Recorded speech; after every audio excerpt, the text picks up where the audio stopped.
Congratulations. Thank you. Recording in progress. Right. So what that basically means is if you ask a question, it's going to be on this, and we're going to take this and we might pop this on our Rebel Plus platform, which I've told you about. Basically, I want to give other people the opportunity to listen to this content, and also you might want to watch it again. We might sort of chop it up into smaller chunks and pop it on our Instagram, because occasionally I say something valuable, and that's the reason that we record it, folks, so we can use it again. So lovely to see you all. First question that I've got for you, please can you put in the chat? I would love to know what stage of business that you're at. So if you're thinking of starting a business, put thinking. If you're about to start a business, type the words about to start. If you've already got one and you're struggling, type in struggling, like you've already launched your business, but you're not getting the results that you want yet. And if you're just here because your business is going pretty well, but you're just here to top up your knowledge and doing what Pia said, getting a bit of a top up of remembering that you don't have to do this all on your own, a bit of energy from me and from the team, then that's all good. So let's have a little look. This is going to help me sort of figure out how to pitch today's content, folks. So Christine's about to start. Claire's and Kyle and Ramatu and Kate, and Ramatu are thinking about starting. Lee's about to start. Kate's struggling. Adam's struggling. Got it. Right. Okay. I've got good news. The good news is you're going to get something from this at whatever stage of business that you're at. Now, I've got 7 things that I'm going to share with you. 7 ideas about how you can build a business around your current commitments. But actually, like, even if your calendar was completely empty, even if you lived on your own and you had no one else, no other responsibilities, unlimited cash in the bank, there is some stuff within these 7 tips that will be really relevant and useful for you. But remember, as with all of the Rebel Business School content, you don't have to do it all. Okay, you don't have to do everything. Just cherry pick the things that make sense to you, that are most relevant to you. That's what I implore you to do. And as I said right at the start, if you have any questions, if I trigger any thoughts, ideas, challenges along the way, then please type in the chat your question. If I think we've got time, and B, your question is something that might help other people for me to answer publicly, and you're up for that, then maybe we can get you unmuted and we can have a little conversation about it, and I'll do whatever I can to help. All that said, we'll be done by 2:30. All good, folks? Everybody in the right place? Everybody happy? Quick training course for Rebel Business School. Thank you, Tracy. This means yes, and this means no. And this is, I don't really like what you're saying. So, okay, right, let's dive in then. Enough of my nonsense. Right. Okay. If you've got your camera on, please give me a thumbs up if you can see my screen right now. Excellent. Thank you very much, Joanne. Perfect. So, just a quick bit of context, folks. For those of you business school, I think we have a Wi-Fi glitch then. Give me 1 second. Can you still see me? Yes, good. I might suddenly disappear. So if I do, I'll be straight back, folks. Something just crashed for a second. Good. I'm still here. Good. Right. Minnie, great to see you as well. I didn't recognize your name for a second. Lovely to see you as well. Okay. Traditional startup process. Just in case you've never been to a Rebel Business School course before. If you've never been to a Rebel Business School before, 2 things go through my mind. Number 1 is excellent, fresh meat. And then secondly, what goes through my mind is I just want to point out that we teach business the opposite to what will get taught in any school, college, or university anywhere in the world. Why? Because this is not about learning how to be an entrepreneur. This is about doing entrepreneurship practically, what actually works in the real world. And that basically means the traditional startup process of writing business plans, raising finance is out the window, folks. We do not do any of that stuff. And there's a reason for that. It doesn't work. How do I know that? I've been through that process myself several times. So I'm going to save you the time. I'm going to save you the pain. I'm going to save you the money of that approach. So that's the context here. I'm going to give you things that are very, very practical. How do we do that? We created something 10 years ago called the mini experiment model. Basically means instead of that traditional mumbo jumbo, that work of fiction called a business plan, instead of that, and I'm going to take you through a little snippet of it today. Some of you might have seen it before, but for some of you, it will be new. I'm going to give you a little taster of the mini experiment model, because this is the thing that will help those that are struggling get unstuck. This is the thing that will help those that are about to start increase the chances that you're going to have a happy start in business. And for those that are thinking of starting, it just gives you the foundations that you need to get going. Right. So I'm going to give you a little taster of that before we finish today. So how do you build a business around your current commitments, around caring responsibilities, around life getting in the way of things? I think what we need to do is be honest about where we really are first. Let's not be starting a business from where we wish we were at. We need to start a business from where we're actually at. Okay. So this means a number of things. It means time. How much time have you got available? It means money, in the sense of how much money do you need your business to make and over what time frame? And now sometimes I talk about something called a runway, right? So for those that are thinking about starting or about to start or have just started, if we were working together and I asked you some questions, one of the words that you would hear me say is, what's your runway? Now, what I mean by that is, let's say it costs you £1,000 a month for your life commitments, that, you know, paying the bills, the rent, food, whatever it is. Let's say your commitments are £1,000 a month. How long can you operate without making any money at all? So that was what I would describe as your runway.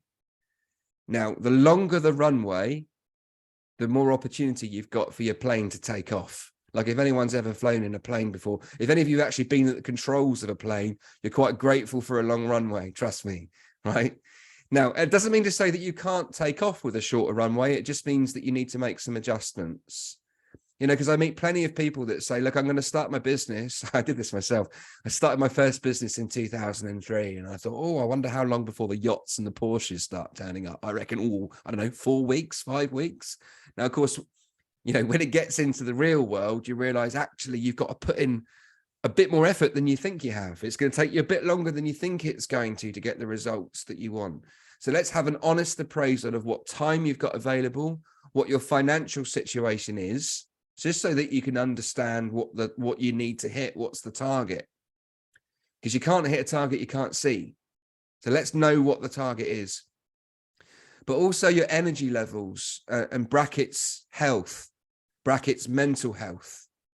You know, and I think what sometimes happens, especially with brand new business ideas, we get a little bit, what's the metaphor? It's a dating metaphor. For any of you on the apps, it's a dating metaphor here. Sometimes we get a little bit seduced by the idea of starting a business, but the actual reality is quite different. So there's something here about knowing what your energy levels are. I'm going to give you some tips about how you can dial up your time, how you can reduce the need for a financial runway, and I'm going to give you some tips about how to boost your energy levels. But, you know, I have done over the years, got quite frustrated when I kind of work in bursts of energy. It's almost like I've noticed over the years, I've had bipolar energy. You know, I've never been diagnosed with it, but there have been times when I've had dark moments of depression, anxiety. I've been super stressed. How excited do I feel to launch a business in those times? Not very. I get excited for all these ideas, and then I used to beat myself up because I didn't make much progress on them. And then I'd have 2 weeks of loads of energy and make loads of progress, and then nothing happens for 2 months. So it's up being really honest about where you're at and what your capabilities are. None of it is insurmountable. We can solve any problem, folks. And I want that for you. I want you to be optimistic, but I also want you to be realistic, and it's a balance. Okay, so that's what my first thought is about. So Ivana says, I would like to know how I can start my own travel agency business here in London. What kind of documents do I need? I had my agency in Chile, but the pandemic stopped all my activities. I understand if it does very much depend on what kind of travel agency you want to operate. Because there's ways if you're operating as a travel agent and making money as an affiliate by recommending other people's services, or there's a way of you setting up your own, and it does depend on which one. But I'll share a resource with you in the chat before we finish today. Okay, that's quite a specific one, so I'm not going to go into lots of detail on this, but you're very welcome to come to one of our courses. All of our programs are completely free, folks, if any of you haven't had the pleasure of experiencing our live events just yet. More on that later. Right, so actually, that's a really good point. Most free webinars will try and sell you something at the end. This is not one of those webinars, folks. Why? Because that's not our business model. Our business model is to give as much value as we possibly can to as many people as we possibly can for free. We get paid in other ways. We get paid in sponsorship. That's how we're able to do this. That means that all of our content remains completely free, always, forever, right? The world does not need another free webinar that spends 2 hours trying to sell you something that you don't want. You'll never get that from the Rebel School. Okay, I just want to get that out there early, just in case any of you are thinking, yeah, what time's the sales message coming? Right, so anyway, let's move on. Number 2 is, like, the first 3 are all about time, actually. It's about creating and protecting your time. So once we've got ourselves realistic about what time is available, what time can we put in, where else can we find a little bit more time? How do you create the time? Well, you have a look at and start, shining the torch really on how you're spending your time. I mean, if you just want to do a quick experiment now, folks, for those of you with an iPhone, you can search for this. You can probably do the same on an Android, but let's face it, no one's got an Android anyway, have they? Oh, Adam, we've gone controversial early. Right, so you're going to type into the search engine screen time. So get to the search box, or if you know where that app is in your phone, put in screen time, and please type in the chat. It's confession time, folks. Time to confess. How many hours is your daily average screen time? It's a bit like BHS and not BHS. What was it? VHS and Betamax. Do you remember those videos? I'm showing my age. It's like one, except no, it's not really like that at all, is it? Because Androids, I think, are quite useful. I wanted to know, folks, what's your screen time? Daily average screen time. Stick it in the chat. Let's confess all. Is anyone going for it? I'll tell you what mine is. I'll put mine in the chat. It's gone down a little bit. That's a lot, isn't it? Yeah, these are big numbers, aren't they? These are big numbers. So when anyone says to me they haven't got the time to set up a business, this is what I do. I say, give us your phone. Let's have a look at your screen time. Okay, well, basically, most of us have got almost a working day, haven't we, on our phones? Now, some of you will say, yeah, but some of that is for my business. Yeah, I also fall down the rabbit hole of Reels and TikToks and so on. Have you seen the guy that sneezes in different countries? I must have watched that video about 30 times. It's the funniest thing I've ever seen in my life. Anyway, I digress. If anyone's got a Samsung phone and can give Minnie a tip on how to find that, you might find it in settings or apps or something, Minnie. But you get the idea of what I'm saying. Most of us spend too much time on our phone. You can grab an hour back a day there. Every single person I know can grab at least an hour back. How are you spending your time in the evenings? Most people spend their time escaping the life they have, not building the one that they want. So what I want you to think about is how you can create that time. That's part 1 of this. Part 2 is to protect that time. And I think, like, saying to yourself and making a commitment to yourself, and also saying it out loud to the people that are closest to you, and say, between 6 and 8 every evening, I'm going to work on creating the life that I want. And I really need you to help me protect that time, because if I don't, then I'm not going to build the thing that I want. Please, can you help me? Please, can you hold me accountable? And involving the people that are around you in that decision and in that process. And if you're being really smart, like for those of you with kids and partners, get them involved. And I think one of the biggest mistakes that I've ever made in business is thinking that I have to do everything myself. You know, think of yourself as someone who is building the skill set to organize other people, not by feeling you have to do absolutely everything yourself. So, for example, anyone with a child over the age of 10 can be building a website for you. And if you want to add a little bit of leverage, you know, like you don't get dinner until the homepage is designed, or, you know, something like a bit of leverage sometimes helps them to focus their minds a little. But I'm just inviting you to look at how you spend your time, reduce the stuff that's not helping you create the life that you want, increase the time that you can spend on creating the life that you want, protect it, and involve the people around you.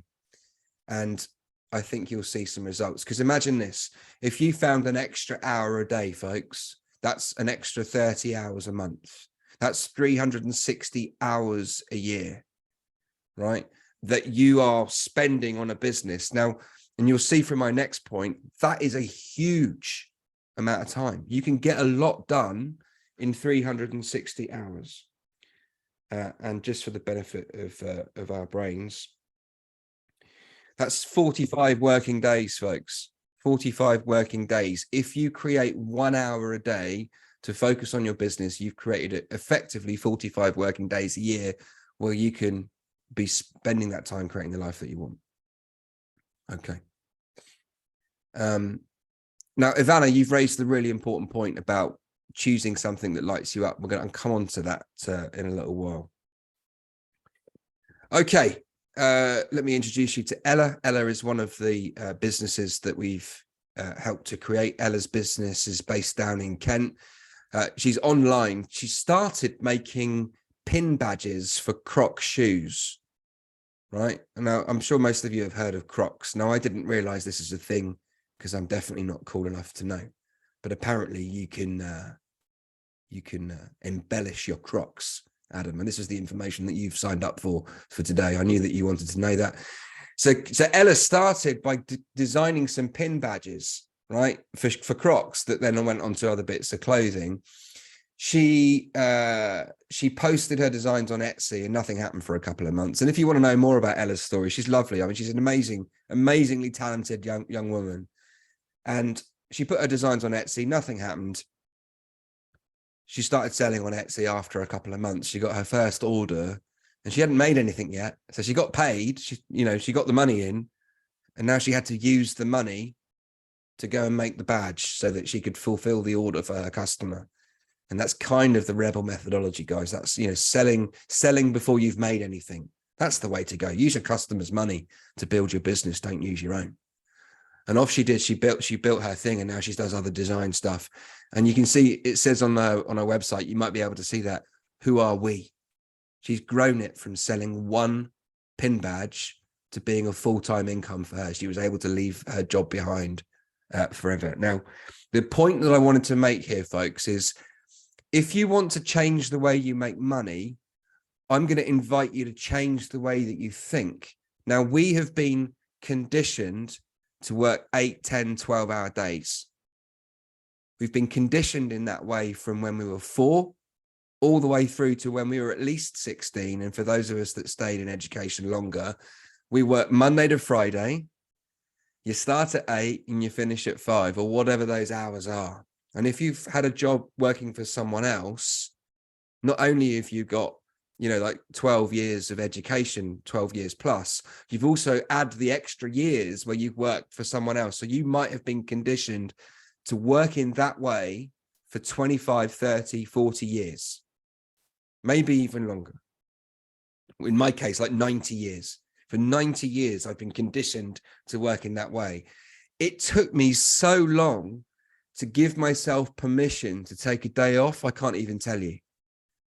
Now, I've been running Rebel School since 2015 full-time. And I would say it's within the last 2 years that I've realized, I can take an hour off. Well, maybe I could take 2 hours off. And I sort of walk around in circles, like, going from coffee shop to coffee shop, like a cat on a hot tin roof. I should be doing something, shouldn't I? Shouldn't I be working? Because that's what we do during the day, isn't it?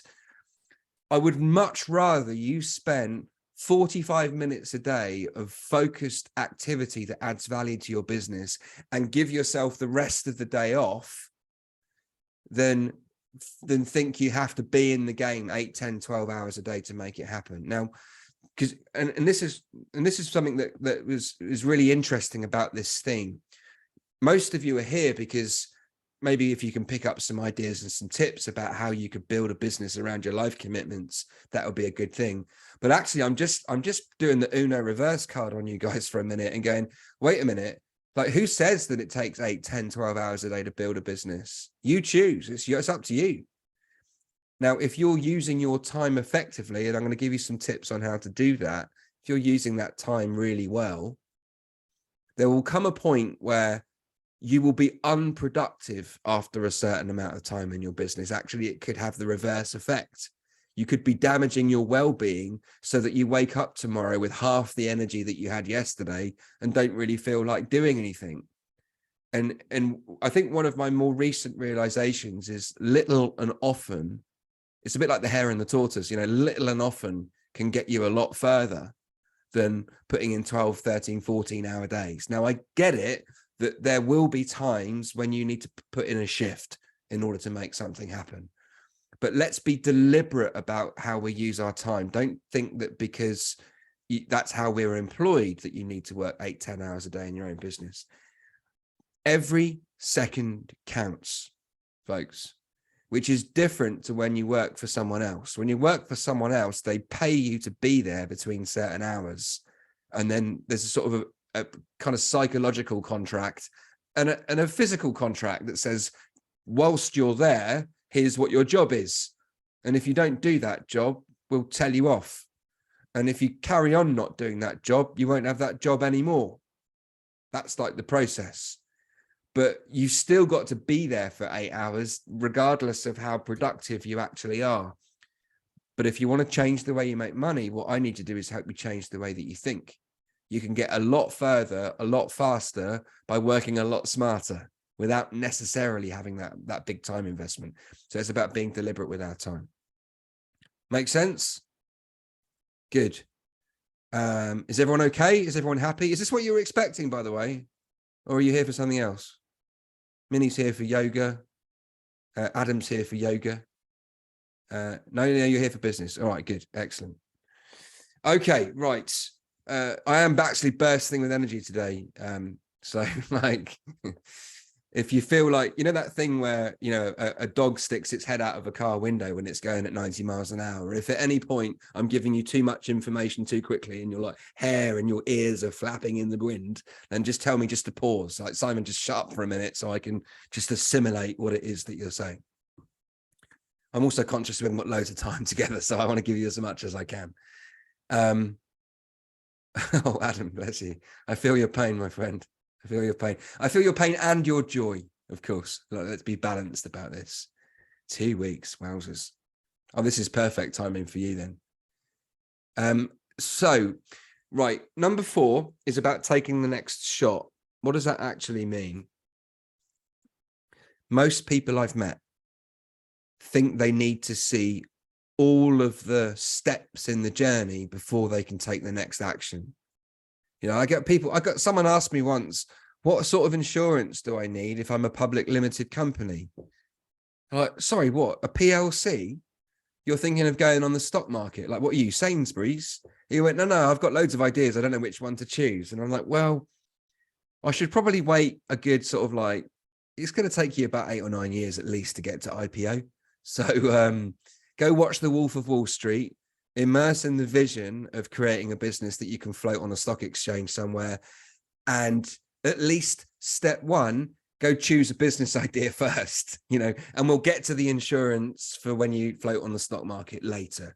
Like it's a daft example, folks, but this is a real thing. And I like to use the extreme examples because it makes the point really beautifully.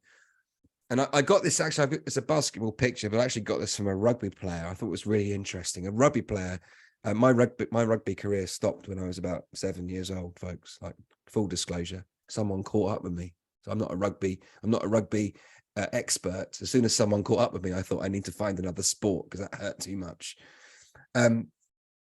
So what I'm talking about, right? Here's the bit. The rugby player said one of the best pieces of advice that he ever got from a coach was play the ball that's in front of your face, just so that you can make the next play, take the next shot, do the next run. He said, because you can't possibly predict what's going to happen 2, 3, 4, 5 steps down the road until you get there, because there are too many variables. And I think what makes us anxious, what makes us hesitate, what makes us fearful as entrepreneurs is that we try and think of all of the scenarios as they play out. What are the consequences of all my different decisions? So then we end up holding 20 different scenarios in our heads and feel paralyzed because we don't know which direction to turn in. Like, and my old boss used to say to me, and I'll dial back the language, but you'll get what I mean. He said, some effing decision is better than no effing decision at all. And I think like his energy in that, I think is really important. This is all about saying, what's your next step? What's your next move? Take a deep breath, step forward, keep moving forward. And the rest of the steps in the journey will reveal themselves to you.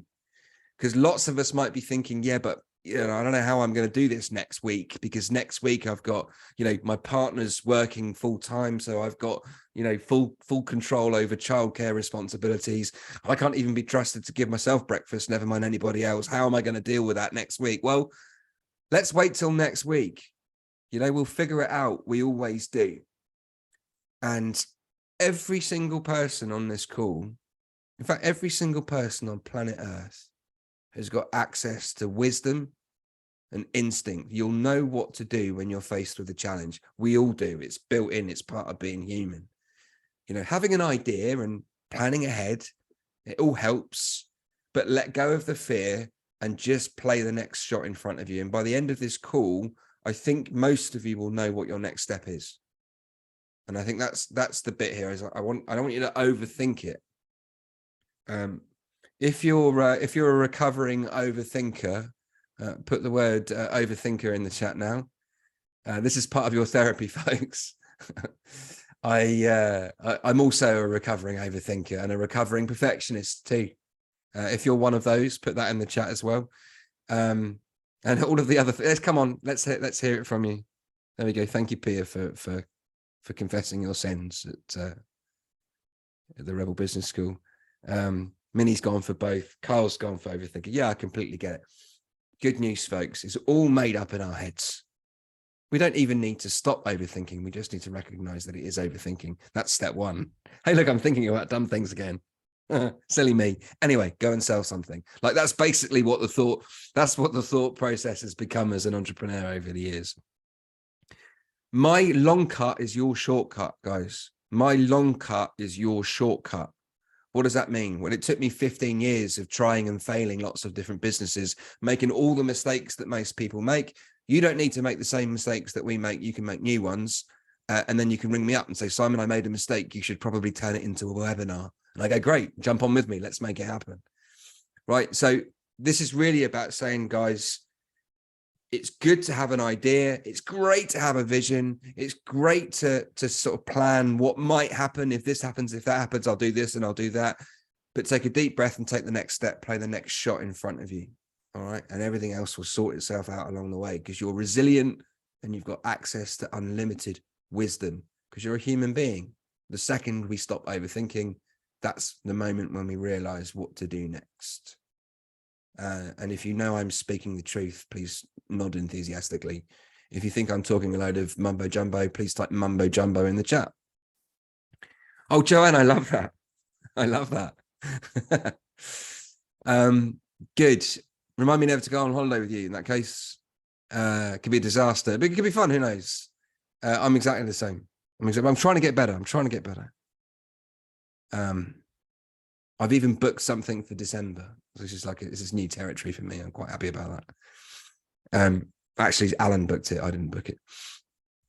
But one step at a time, eh? Right. Okay. So next is all about doing a mini experiment. Now, most people, when they start, they might say to themselves the words, I'm starting a business. And I will challenge you and I say, no, you're not.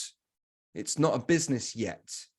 What you're starting is a mini experiment that might become a business later. Why am I saying that? Well, who knows whether it's going to work or not? And who knows whether you're going to enjoy it or not? You're not going to actually know until you do it. And I think one of the things that's one of the most powerful things, if not the most powerful thing that we've ever done in 10 years of running this, and I think this is the bit that I'm most proud of, is getting people out of the blocks, regardless of your life circumstances, right? Regardless of mental health, physical health, your postcode, the lack of money in the bank, difficult family situations, trauma in your past, trauma in your present, like whatever your circumstances are, what the mini experiment methodology does is that it shows you what the first few steps are that you need to take when you're launching a business idea. And it shows you how to do it without spending any money. That's key.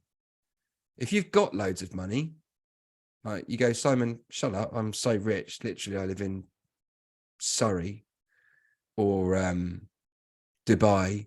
And like, I know what you're trying to do. You're trying to save me for some money, but I'm literally dripping in cash. So it doesn't matter. I would still say, do a mini experiment and don't spend any money, or spend a little amount of money, the smallest amount of money that you can on your next play, because that's like your entrepreneur's training course. When people spend money on a business idea, they spend it to perfect something that they don't know what perfect looks like yet. They spend it on the things that they don't need to spend it on, which means they miss out the learning.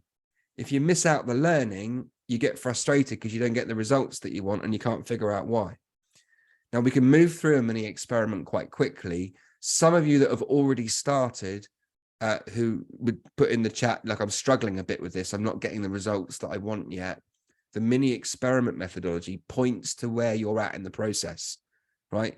If you've started something and you're struggling, it ain't a business yet. It's still an experiment. It becomes a business. In my mind, I've got the business startup moves much further down the timeline than most people, because I'm saying it's mini experiment, mini experiment. I reckon we were doing mini experiments for about 6 years, just by selling the next course, the next course, the next course, the next course, and so on. It wasn't really becoming a business until we started hiring people and, you know, having a bigger overhead, and then we've got costs. And, you know, I did my first business plan in about 2018. Now we started this business in 2012. So the thing I want you to, I'm getting excited. I knocked my microphone over. The thing that I want you to get into your heads is treat it like it's an experiment. And what I'm about to take you through are the things to think about when you're starting something, about to start something, or you've already started and you're struggling. It's like home. It's like coming back home. Because these would be the questions I'd ask you if I was coaching you one-to-one. I'd say, well, have you done this and have you done that? And where are you at with this? It's the same process every single time, right? It's the same process for an established business that's very successful, that want to launch a new product or a new service or a new idea. Same process. Mini experiment methodology, right? And you don't have to wear a white coat for this. That's what a mini experiment methodology looks like. So there you go, folks. I've given it. You don't need to explain it, do you? Right, off I go. Next slide. Next slide. No, I'm just kidding. I'm kidding with you. I'm messing with you. Don't look so worried, folks. I'm going to take you through it. Here's what happens. I say to you, question number 1, have you picked something that lights you up? Are you excited by it? That's what the love heart for is. If you're not excited by your business, nobody else is going to be. And for some of you, that, like, this is going to help you choose an idea. I'll give you an example. I was coaching someone last week. I did a 1-hour coaching session with a CEO of quite a large business. He's got about 6,000 or 7,000 people in his team. They turn over about £100 million a year. They're a big operation, right? I coached him, and then I ran a session for a day. Like I did a day's course for another company. I got in my car. I'm driving home. He rings me. He said, like, I've got a problem. That thing that we talked about this morning, I've got the meeting tomorrow. What do I do? How do I do it? So I'm helping him on the phone. This is our second conversation of the day. I got home about 8 o'clock at night and I was so inspired and so pumped and enthusiastic to help him. I spent the next 2 hours creating 2 bespoke videos and a bunch of content just for him and sent it to him. Like I finished about, I don't know, 9:30, 10 o'clock at night. Why? Because I absolutely love doing it. It wasn't a chore to make myself do a thing. Now, I've started plenty of business ideas over the years that have felt a bit of a chore, a bit like, oof. Now, at some point, you're going to be needing to do things that don't excite you very much. That happens in every business. Like I'll give you an example, tax returns, for example, right? Not massively exciting, but everyone's got to do them. Unless, by the way, you've made enough money that you can pay someone else to do it. Like that's advantageous. But still, you want to know the process to make sure that they're telling the government the right numbers. Right? You don't want to pay too much tax. Right? But we're going to do things that we don't enjoy. Let's at least make sure that the thing that we spend the lion's share of our time on, let's spend as much time as we can doing something that we love.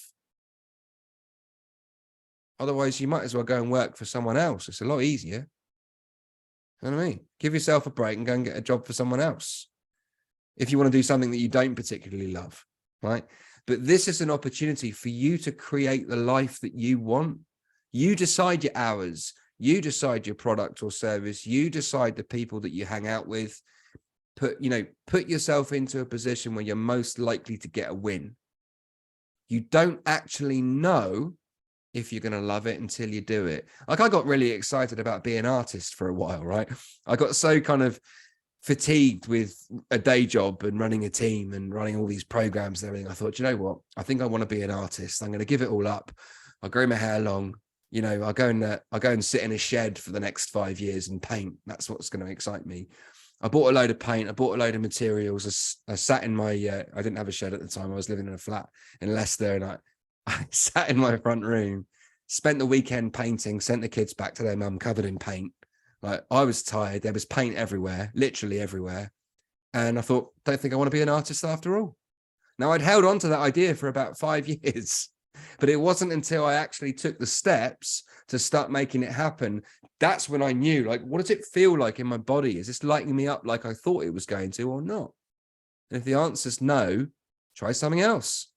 If the answer is maybe, what changes do you need to make to your idea to get excited about it? If the answer is hell yeah, keep going, try and sell it, right? And that's really what the mini experiment is all about.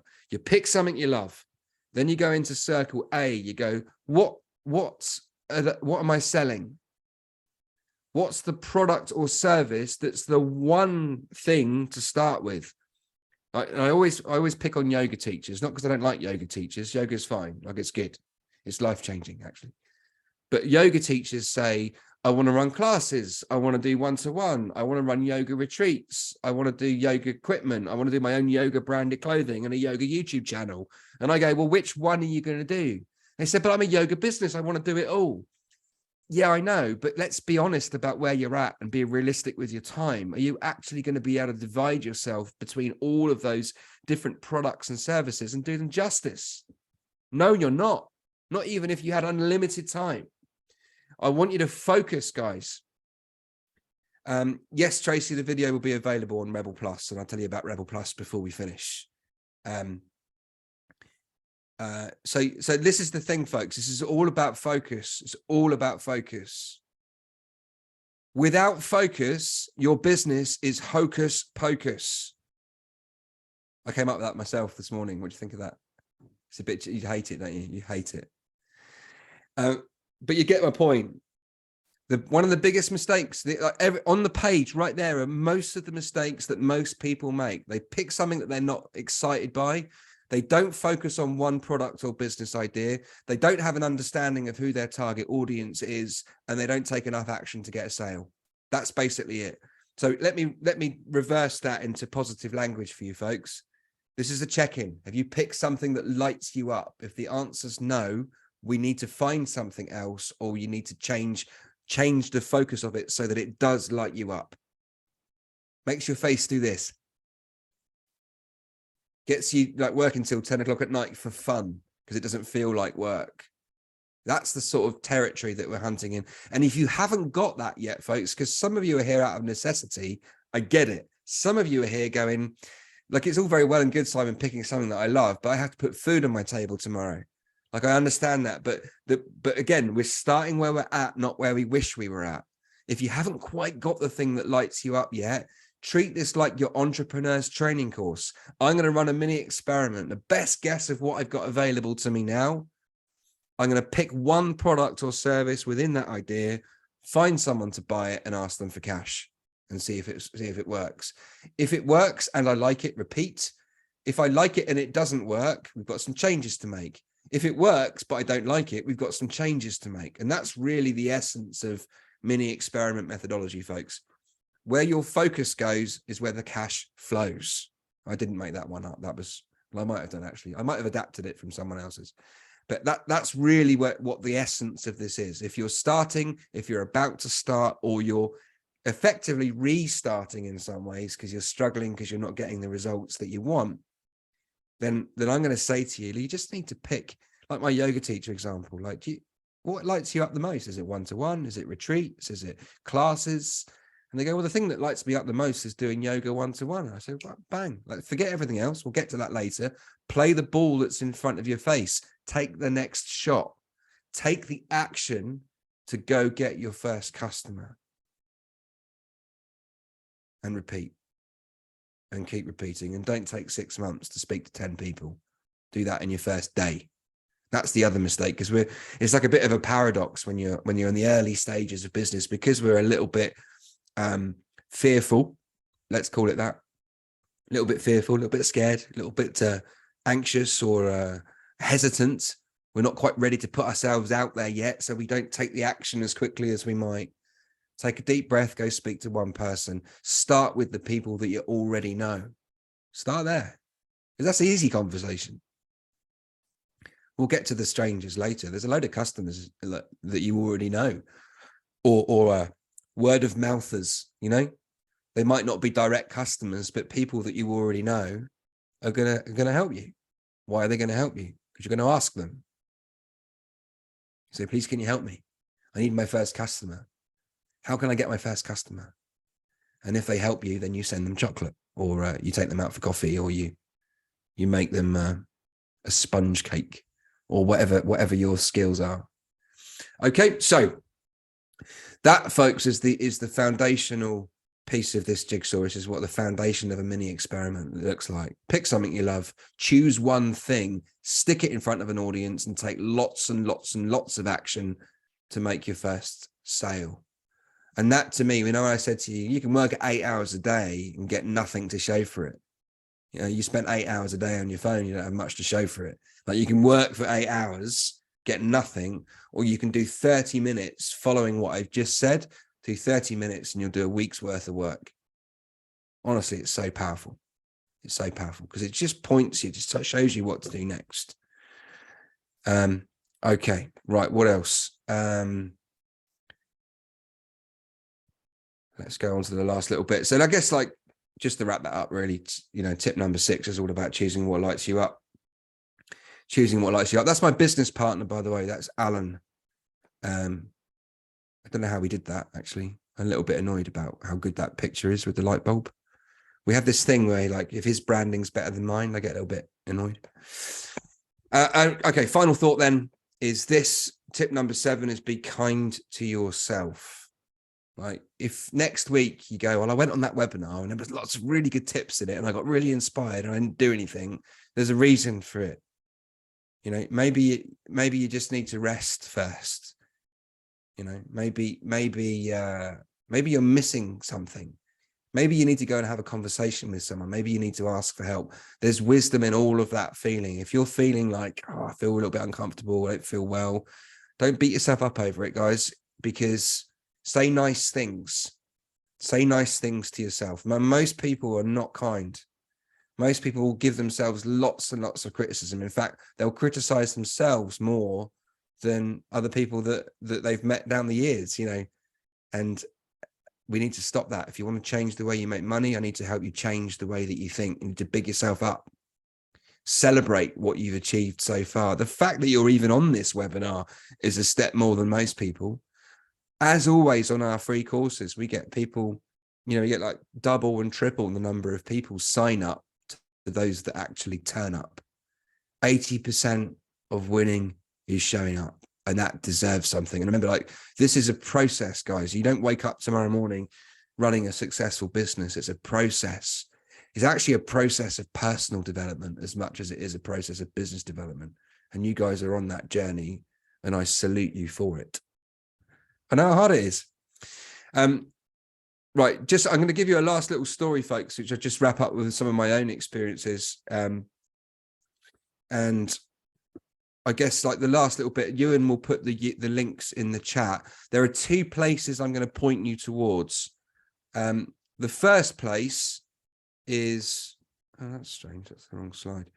Actually, forget that. I'm going to get rid of that slide for a second. Ewan, please, can you put the link to Rebel Plus and the link to the Rebel School events?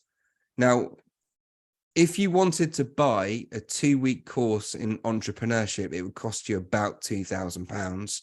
Our courses are completely free. They run 10 till 3 every day.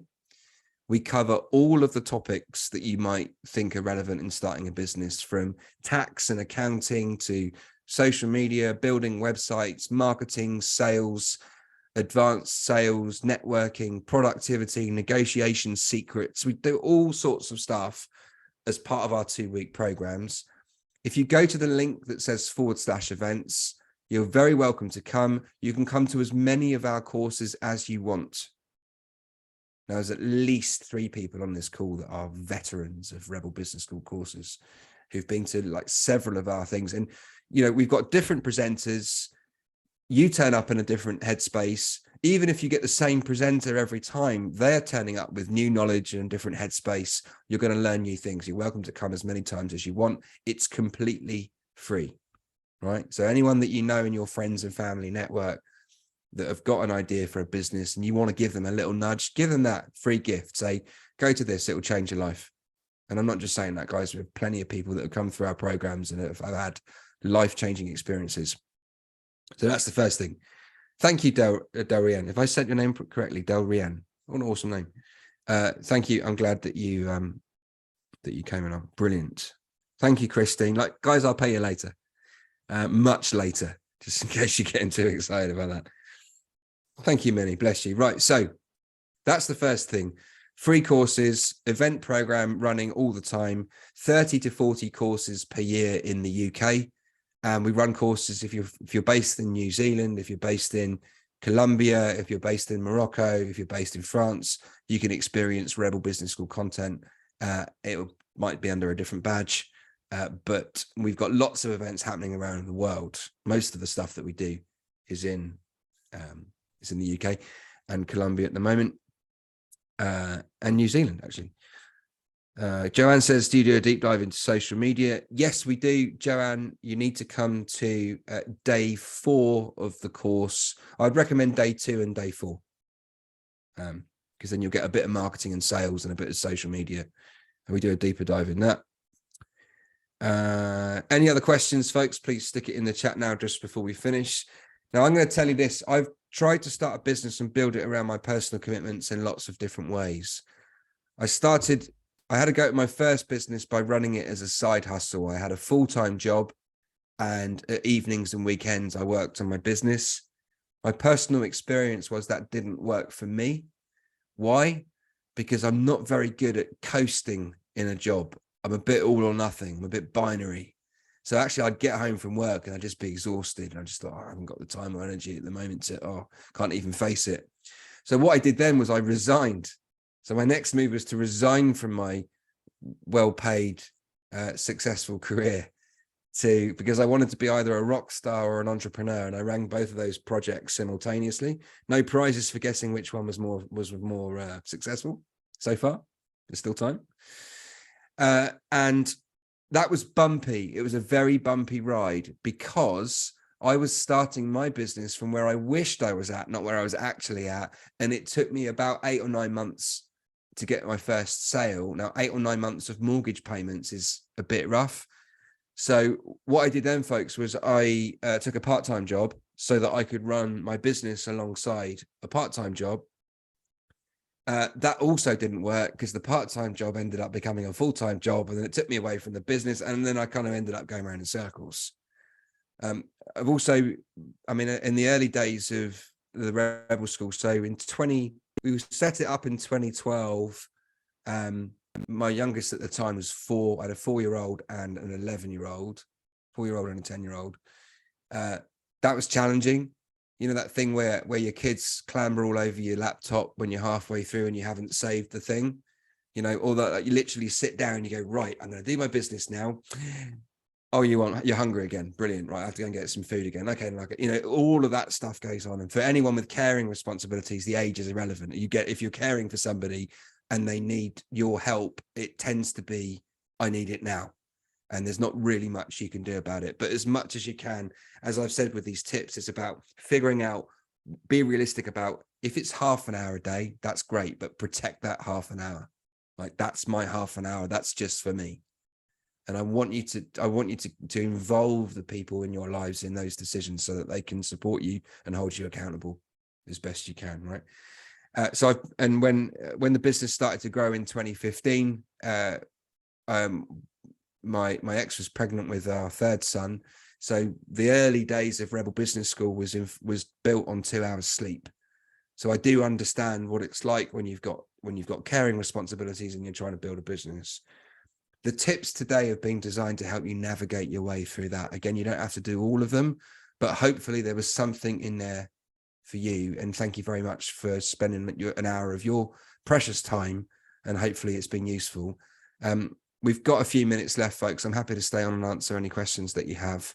And I have promised Ivana that I will find a resource for you, Ivana, very shortly. So, folks, if you're so busy, you're like, that's it, I'm off, Simon, thank you, but I need to go make money, that's absolutely fine. If you want to stick around and ask a question or listen to questions, that's also fine. Just while I search for a resource for Ivana. And I've just read a message. Thank you, Minnie, for the update. That's very exciting. Very cool. Congratulations on your progress.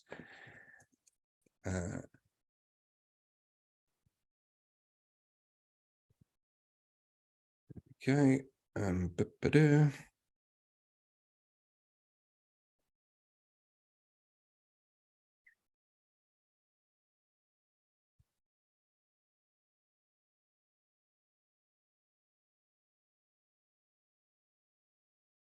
Okay, Ivana, here's a starter for 10. This is one of the better resources.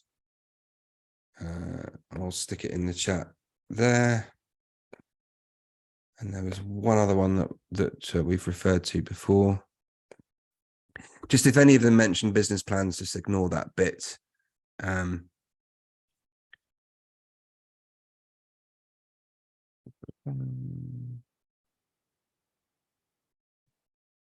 some of these resources, they're trying to sell you franchises, so just be mindful of that. Oh, bless you, Ken. Thank you. Again, I'll pay you later as well for saying that. My agents will be in touch. Farisai. Okay, so really where this starts for you is you just want your first customer. You want your first customer. That's going to start with people that you know. And I think that's great, Tracy. Brilliant. Dorian, if you come to the Rebel School course, come on the Wednesday of one of our courses again, just repeat that. And, you know, maybe you get the chance to build a website. Now, if you've already done that and you think, actually, it's not for me, and you haven't got access to potential junior web designers in your friends and family network, you know, like kids, cousins, siblings, nephews and nieces, and so on. It's always good to sort of teach them. And my middle son, when he was about 10, he built a website using one of the free platforms. We tend to talk about Wix the most now. Canva's released one that looks quite interesting. There's a free version of that. If you want to pay someone else, I would probably go to Fiverr. If it was someone, if I didn't know anybody that might be able to do it for free or in exchange for regular food, or some sort of bartering deal that you can do. You know, I'd show up for curry or beef Wellington if someone said, can you help me build a website? You know, you might be able to bribe your family with food. If you don't have access to that stuff, then yeah, I think Fiverr will be a really good place to start. You're more likely to find someone at low cost. They will probably be operating in a different country, but that's certainly something to think about. Have a look at the reviews before you make any decisions. What else? I'll come back to Farisai's question in a second. Yeah, that makes sense, Kate. And I think the your question. So, Kate says, any tips for working in a very regulated environment? I want to turn soap and cosmetics making into a business, but I'm finding it hard to motivate myself to wade through the red tape. And I think like my answer to this is going to be similar to my additional answer to Ivana, right? So there was an American psychologist called Mark Boyatzis, right? And he studied this for quite a long time. And he did some work on something called bye Tracy, on it's called the self-directed learning model, right? I'm going to skip through 25 years of research and give you the synopsis, right? Basically what he was saying is, find someone who's done it before, make friends with them so you trust each other, and then experiment whilst they mentor you, right? So Ivana, you need to make friends with somebody, you know, find them in a Facebook group or a LinkedIn group, or, you know, go to a meetup, business networking events, the free ones especially. Find someone that's got a travel agency, make friends with them, you know, take them out for lunch, buy them a coffee, buy them a cupcake. You know, there's that sort of thing. Again, same with you, Kate. Now, I'm going to give you a shortcut.